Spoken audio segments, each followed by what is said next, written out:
Durante el año pasado, en 2022, en septiembre, se presentó la ley de presupuesto 2023, la que está rigiendo ahora, y que se planteó que esa ley de presupuesto iba a promover el crecimiento, la inversión pública y privada, la generación de empleo. Ese era el eje. ¿Pasó algo en materia de crecimiento? Lo de Mario Marcel es una vergüenza. O sea, de verdad es una vergüenza. O sea, Chile en estos momentos está decreciendo, en vez de crecimiento, decreciendo. Y ayer en una entrevista en el diario La Tercera, en el suplemento Pulso, dice que en una de esas llegamos a cero, o sea, sin crecimiento.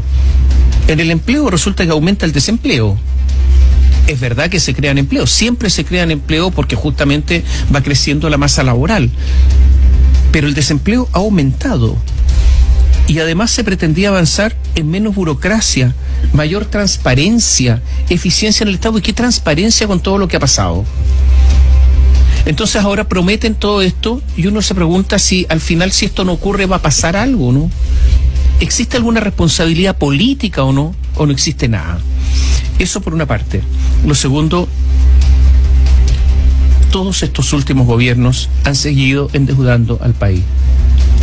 Los presidentes pasan, los ministros pasan. Los ministros de Hacienda en Chile después siempre tienen grandes cargos en otras partes, en organizaciones internacionales. Y los chilenos se quedan con la deuda. Este presupuesto 2024, presentado ahora el 2023, asegura más deuda, contempla más deuda, con un problema. Las tasas de interés están altísimas y por lo tanto toda esa deuda que vamos a adquirir va a ser con tasas de interés altísimas que vamos a tener que pagar entre todos. Es una carga para todos.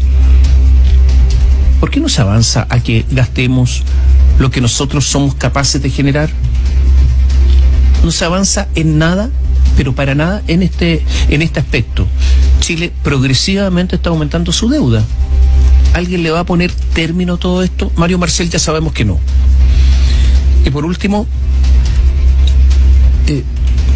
Mario Marcel le preguntan en el diario El Pulso ayer cuál va a ser el crecimiento que estima para el próximo año. Y hay una cosa impresionante para un ministro de Hacienda, yo digo, de cualquier parte del mundo,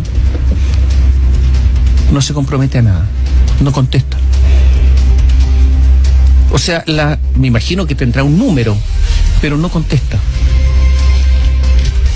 Y eso sí que es de verdad una irresponsabilidad enorme en cuanto a transparencia. Yo no conozco ministros de Hacienda, ministros que estén a cargo de la economía de un país, que no tengan una proyección y que lo digan públicamente cuál es su proyección de crecimiento. Una vergüenza realmente, ¿eh? Y eso le ocurrió ayer, más allá de las defensas a Javiera Martínez, la directora de presupuesto, que yo creo que es impresentable, porque ella era una de las personas que tenía que velar por el buen uso de los recursos públicos, y ya sabemos lo que pasó en el caso Fundaciones. Ella es claramente una de las responsables, pero el gobierno ha puesto una piedra de toque. Lo que pasa es que es un tema político. Javiera Martínez de Revolución Democrática, y Revolución Democrática no puede seguir perdiendo funcionarios de alto nivel en el gobierno por un problema de equilibrio político. Y Mario Marcel la defiende porque tiene que defenderla, pero más allá de eso, incluso dio una entrevista muy rara a EMOL cuando dijo que Javiera Martínez era mejor en todo, incluso él, en materia de eficiencia, trabajo, mejor que yo, de probidad. Y ahí yo miré eso y dije, ¿cómo? Más probidad que usted.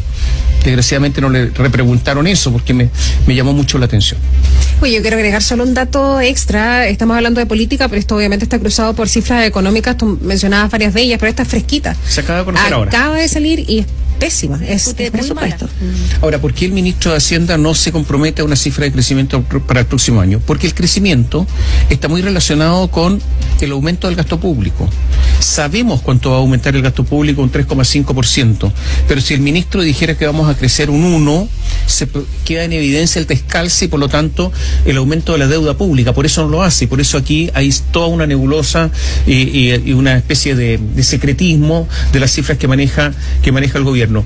Vamos a ver lo que pasa, pero yo creo que viene álgido. Al final esto lo resuelven, digámoslo a todos los auditores, muy pocos parlamentarios que son los que saben de presupuesto. La gran cantidad de parlamentarios no sabe de presupuesto, no tiene idea, no tiene experiencia, no tiene idea cómo se mueven las glosas. Entonces, evidentemente que esto lo resuelven unas pocas personas, ¿no es cierto? Unas pocas personas, efectivamente. Poquititos que se van a entender con Mario Marcel y van a llegar a algunos acuerdos. Ojo también con la ley de presupuesto. Y esto siempre ocurre. Son los diputados clientelistas los que le dicen, dame esto para yo aprobarlo. ¿Qué dame qué?